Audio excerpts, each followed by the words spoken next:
In this world, nothing can be said to be certain except death and taxes, written by the original libertarian Benjamin Franklin. It's no secret that every day in America we pay taxes. We pay taxes on our coffee that we drink in the morning, the cars that we have to drive, and the income that we make. The government does not need to tax us to this extent. The government can run just as efficiently, if not more efficiently, by taxing us less and allowing the private sector to take up the responsibilities that it leaves behind. The private sector is much more efficient in certain areas. It's also much more innovative due to the competition that it has to face. And it'll be a lot cheaper to use the private sector because every single person will be trying to gun for a certain position in a certain place on top. And due to this, prices will go down. Unlike where the government is in charge and has a sole monopoly over certain services. The Libertarian Party in Northern Virginia stands for this.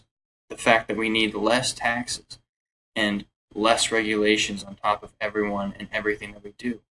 They also believe that certain taxations or things that we use taxation for to support, such as war, are not as necessary because they're immoral due to the fact that many people don't support these wars and their taxes are being taken away from them to support things like that.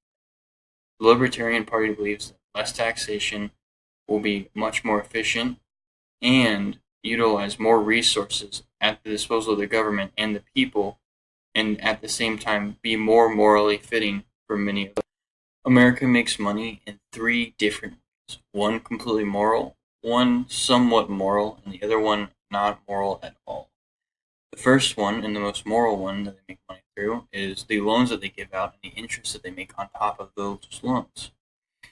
Many of the loans they give out are to Mexico or Colombia, and they make a small percent of interest back, and that helps build up our revenue. The other way they make money is through taxing us. And whereas it's not totally moral, all the taxes and the policies they support via the taxes and the ability and power they gain from them, it is still moral for the government to tax a certain percent that most of the people agree on, as long as it goes towards the rights and policies that many of the people that are paying those taxes can come together and agree on, such as the freedom of speech and other things like that. However, the government is 100% stealing from us when they do things such as civil forfeiture assets.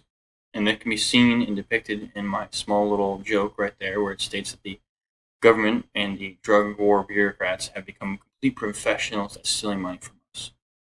In 2008, as shown in our FBI record, which is probably one of the most reliable resources that the government can give out, the police in California took more money from Americans than thievery occurred, which at that point you really need to start questioning, is civil asset forfeiture really what America needs, and really the power that we can give to cops and other things like that when they're constantly taking money and other things away from us.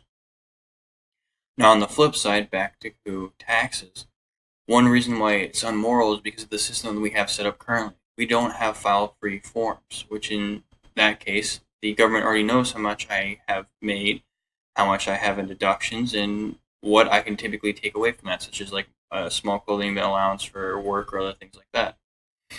And yet we still have to go through this arduous process in April in which we have to find out if we're owing taxes, what's going on, all of these different forms, and they're all really complicated and really hard to go through. And then we have to pay a tax person, like someone at H&R Block or our own personal accountant, into which we pay lots of money so that they can do it. And then if they get it wrong, or if we get it wrong, someone goes to jail for misrepresenting taxes or committing fraud, in which we didn't totally understand because the laws are so complicated.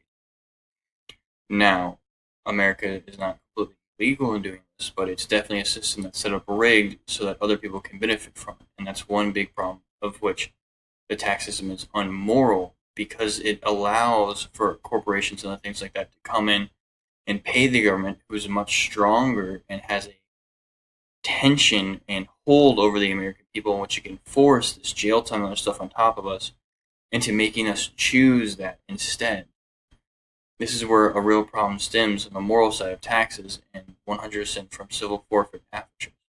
And if we were to cut back on taxes in the way it's done and get rid of civil asset forfeitures entirely, we'll have a much more close representation of a moral government, and one that the Libertarian Party clearly states and shows on all its policy platforms. One way to show the immoral parts of the forced taxation is the policies and wars that we've gone into that many Americans didn't support. The Iraq War is one of these, stated by the Britannica, lost a lot of its support during the year of 2005, in which a lot of Americans were starting to see the aftermath of soldiers coming home after going out to an area that was unknown to us, fighting in a guerrilla warfare that none of us were truly prepared for, because America wasn't going in with the mindset of guerrilla warfare. It was going into the mindset of conquer and then leave. That's not what happened, and we were stuck there for a lot longer than many of us knew.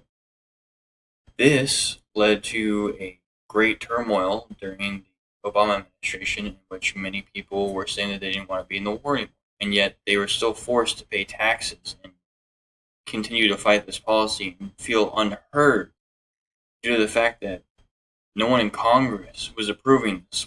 No one voted for it, and no one really got to have a stand for it. So people on the local level couldn't state that they didn't want this war to continue going. All they could do was join protests and things like that.